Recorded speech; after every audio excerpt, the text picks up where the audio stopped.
नमस्कार। आप सभी का इस कक्षा में स्वागत है। बच्चों, आज हम डॉक्टर रामधारी सिंह दिनकर की कविता नारी को पढ़ेंगे। इससे पूर्व हमने डॉक्टर दिनकर की अनल किरीट कविता पढ़ी थी, जो उनके हुंकार काव्य संग्रह से ली गई थी। जैसा कि आप सभी जानते हैं, डॉक्टर रामधारी सिंह दिनकर एक ओजस्वी कवि के रूप में विख्यात हैं। उनका काव्य ओज, हुंकार, राष्ट्रीय प्रेम जैसे कठोर कोमल भावों की अनुभूति से भरा अद्भुत समन्वय है, तो दूसरी तरफ उनका दूसरा पक्ष भी है जो प्रेम और सौंदर्य से परिपूर्ण है। प्रेम और सौंदर्य के प्रति भी कवि की गहरी आस्था है। जहाँ प्रेम, सौंदर्य और प्रकृति जैसे कोमल भावों को अभिव्यक्त करने की बात आती है, तो कवि की भाषा शैली भी उसी के अनुरूप संगीत में संस्कृत की कोमल कांत शब्दावली से युक्त हो जाती है। प्रस्तुत कविता नारी दिनकर के काव्य रसवंती से ली गई है। दिनकर ने प्रेम, सौंदर्य, आकर्षण और प्रतिभा की प्रतीक नारी की मानव जीवन में महत्ता को दर्शाया है।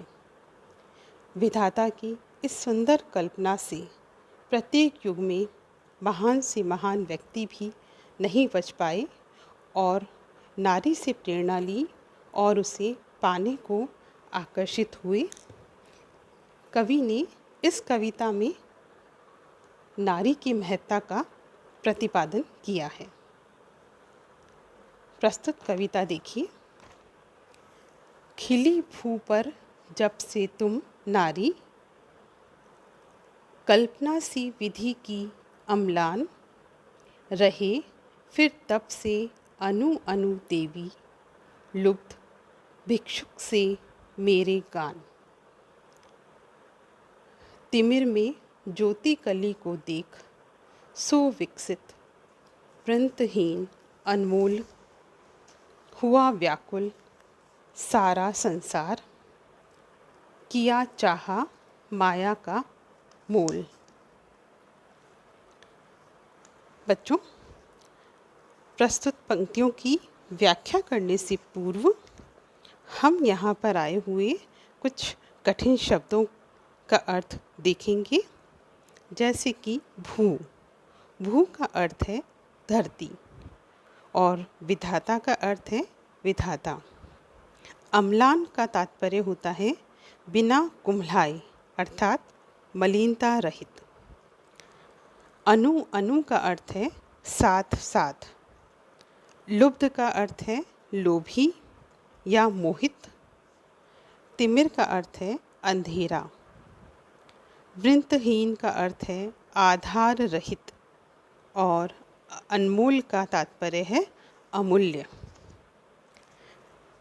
प्रस्तुत पंक्तियों में कवि विधाता की सबसे सुंदर और रहस्यमयी रचना नारी संबंधी रहस्य का उद्घाटन करते हुए कह रहे हैं, खिली भू पर जब से तुम नारी, कल्पना सी विधि की अम्लान, अर्थात हे नारी, जब से विधाता की सुंदर कल्पना में मलिनता रहित तुमने खिलकर इस धरती पर अवतार लिया है, या विधाता ने सुंदर कल्पना के समान तुम्हारा निर्माण किया और तुम इस धरती पर आई हो, तब से रहे फिर तब से अनु अनु देवी, लुब्ध भिक्षुक भिक्षुक से मेरे गान।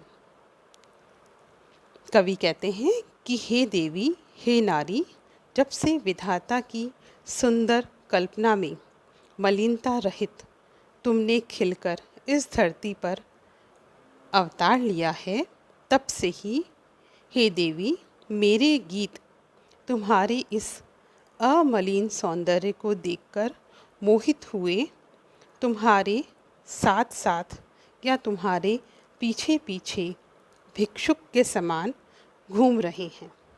अर्थात जब से मैंने तुम्हें देखा, मेरे हृदय में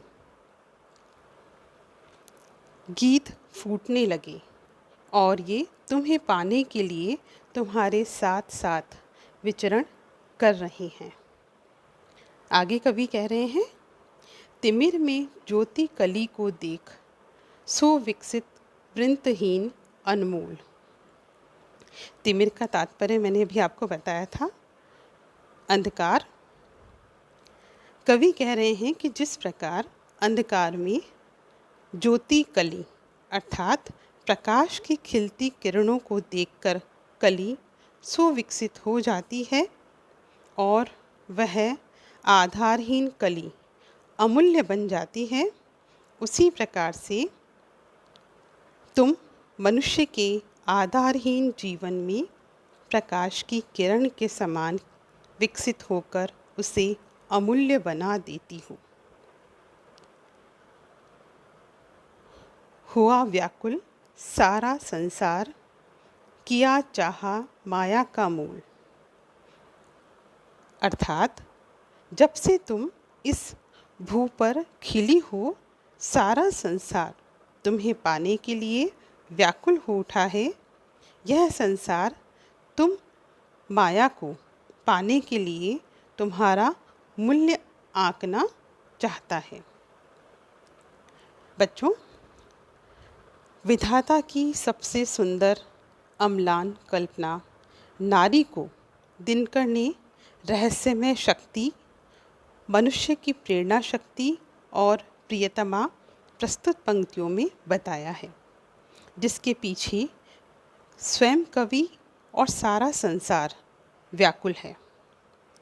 उपमा अलंकार के प्रयोग से भाषा माधुर्यमय और आकर्षक बन पड़ी है। संस्कृत निष्ठ शब्द जैसे कि विधि, अम्लान, अनु अनु, लुब्ध, ज्योति कली, वृंतहीन और व्याकुल शब्दों से भाषा और भी अधिक समृद्ध हो गई है। अब हम इसका दूसरा पद पढ़ेंगे।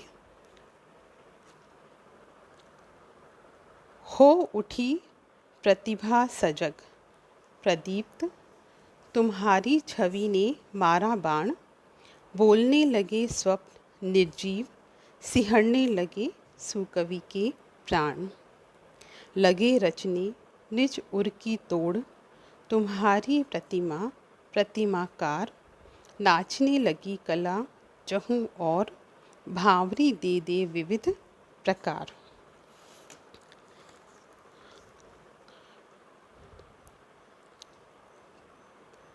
इस पंक्ति में आए हुए कठिन शब्दों को हम देखेंगे। प्रदीप्त, प्रदीप्त का अर्थ है उज्ज्वल या चमकना। छवि का तात्पर्य है सौंदर्य। भावरी शब्द जो यहाँ पर प्रयुक्त हुआ है बच्चों, उसका तात्पर्य है एक प्रकार का नृत्य। भावरी एक प्रकार का नृत्य होता है, एक विशेष शैली का नृत्य होता है। साथ ही भावरी का एक तात्पर्य और होता है पानी के बीच में घूमता हुआ जल। कवि प्रस्तुत पंक्तियों में कह रहे हैं कि हे नारी, हो उठी प्रतिभा सजग प्रदीप्त, तुम्हारी सौंदर्य से युक्त छवि को देखकर अनेक कवियों की सोई हुई प्रतिभा अब सजग हो उठी है और उसका उज्ज्वल प्रकाश चारों तरफ फैला है। अर्थात तुम्हारे आकर्षक सौंदर्य ने, तुम्हारी छवि ने मारा बाण, अर्थात तुम्हारे आकर्षक सौंदर्य ने कवि के हृदय पर अपना बाण चलाया, सौंदर्य रूपी बाण चलाया, जिससे कि कवि की सोई हुई प्रतिभा सजग हो गई, उज्ज्वल हो गई। बोलने लगे स्वप्न निर्जीव, सिहरने लगे सुकवि के प्राण। कवि कह रहे हैं तुम्हारे सौंदर्य के प्रभाव से ही कवि के निर्जीव स्वप्न, जो अब तक सुप्त अवस्था में थे, अब जीवित हो उठे हैं, साकार हो उठे हैं और वो काव्य रचना करने लग गया है।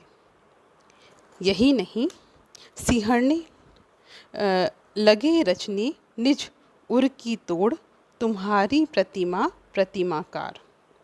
कवि दिनकर कह रहे हैं कि यही नहीं, अच्छे अच्छे कवियों के प्राण भी सिहरने लगे और जब उन्होंने तुम्हारी छवि को देखा तो कविगण अपने हृदय की मर्यादा के बंधन को तोड़कर तुम्हारी सुंदर छवि के अनुरूप ही नई नई प्रतिमाएं गढ़ने लगे।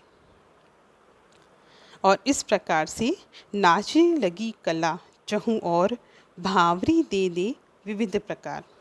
कवि कह रहे हैं कि अपने हृदय की मर्यादा के बंधन को तोड़कर जब तुम्हारी छवि के अनुरूप कवि नई नई प्रतिमाओं को गढ़ने लग गए तो चारों तरफ विविध कलाएं, जैसे कि मूर्ति कला, संगीत कला, वास्तुकला, चित्रकला आदि भावरी दे देकर नृत्य करने लगी, अर्थात सभी कलाओं का विकास हुआ। अतः कला के पूर्ण विकास का श्रेय भी तुम्हारी छवि की प्रेरणा को ही माना जाएगा। बच्चों, कवि की कला के संपूर्ण विकास के लिए नारी के सौंदर्य का प्रभावी चित्रण कवि दिनकर ने इन पंक्तियों में किया है। नारी की प्रेरणा से ही सुषुप्त पड़ी अनेक कलाओं का प्रादुर्भाव हुआ, यह भी कवि ने इन पंक्तियों में व्यंजित किया है। प्रस्तुत पद्यांश की भाषा को देखते हैं तो भाषा संस्कृत निष्ठ शब्दों में सजी, माधुर्य गुण संपन्न, कोमल कांत है। बाण मारना, सिहरने लगना, भावरी देना पद व्यंजनात्मक है। दे देकर प्रतिमा प्रतिमाकार में पुनरुक्ति प्रकाश अलंकार है। छंद मुक्त होकर भी कविता भावनाओं से बंधी व्यवस्थित दिखाई दे रही है। धन्यवाद।